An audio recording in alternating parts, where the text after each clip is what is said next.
Hi everyone, welcome to Anvesaka Yoga and Aerial. My name is Amy and today I'm guiding you through a few basic variations on downward facing dog pose using the aerial hammock. And I have a little helper today as well. This is my cat Mackenzie, so he's going to be helping out today it seems. So downward facing dog is one of the poses that I always teach to students on their first couple of classes, but it gets a real strong reaction because it can feel quite uncomfortable, and a lot of that comes down to whether it's on the right place on you, whether it's a little bit too high or even too low.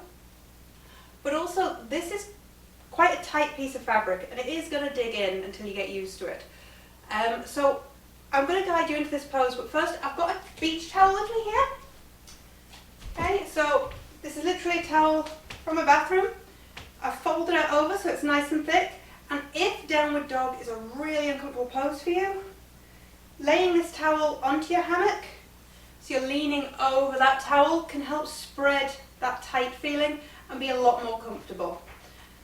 You can also use a pool noodle. It doesn't quite have the same ability to spread the load because a pool noodle is more narrow, but cutting a length sort of around 10 to 12 inches, slicing it open and clipping it almost round your hammock can help. So they're two simple variations that anybody can use to make downward facing dog a little bit more comfortable. So for downward facing dog, you're wanting your hammock around about your hip height. If it sits on your stomach or your waist, so the smallest part of you where you get that natural indentation, or if it's that little bit higher around your belly button, it is going to dig in. There is no two ways about it. We don't have many bones in that part that are going to help support our bodies, and all that's going to happen is it's going to feel like you've got a cheese slice going through your stomach. Where we're looking for, if you have a little feel, where your hip bones are. Just have a feel down. It doesn't matter how much padding you've got going on. I am aware this is lockdown, there's a lot more padding going on than there was a year ago. Find where your hip bones are, and that's where you're going to want to put your fabric, because it's not going to dig as much if you have it down. It feels lower than it should be. So bring your hammock down towards your hips, and I use my hands just to keep it wide. You can go into it without holding on, but I find it's much more likely to roll up then, and it'll end up on my stomach where I don't want it. So I've got my fingers, 4 fingers in front, my thumbs at the back.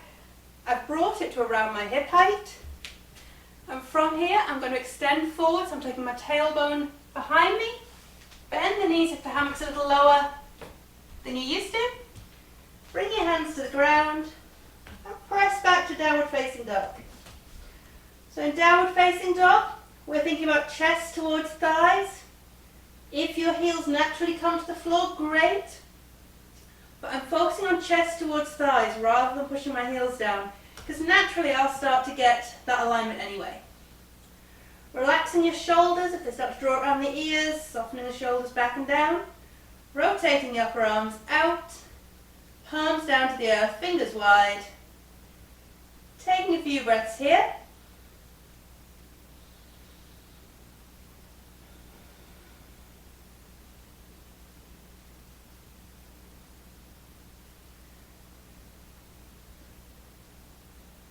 Now when you start to get sort of a feel for downward facing dogs, bring your hands just slightly further forward possibly, especially if you've found you've taken your hammock back behind you.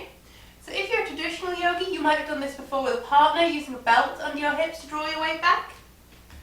But for our aerial, we're going to try lifting one leg and then the other. So as I inhale, lifting one leg up, and as I exhale, lowering that back to the ground. Inhale to lift one leg, and exhale, lower. So if you bring your leg very close to the centre, you can find your hammock starts to shift from where you want it. So as I lift, I try to keep that leg just slightly outside my pelvis. When you've got the hang of one leg, let's try with both. So as you inhale, lifting both legs, keeping nice and wide, stretching back. And as you exhale, lowering both legs to the earth.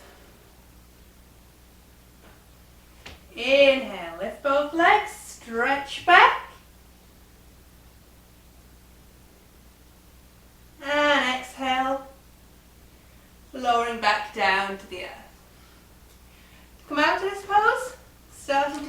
hands towards your legs, bending your knees a little and raising back up. There's lots of variations we can work with from downward facing dog, and I'll go through some of those in a couple of other videos. Our first one is coming up in just a few days' time, and that is a locust variation. There's also some really nice twists and there's some core strength work as well that I'll bring to you in the next couple of weeks. So I hope you enjoyed this video today on downward facing dog and how to make it work for you. Going from here today with peace, compassion and contentment. Namaste. See you again soon.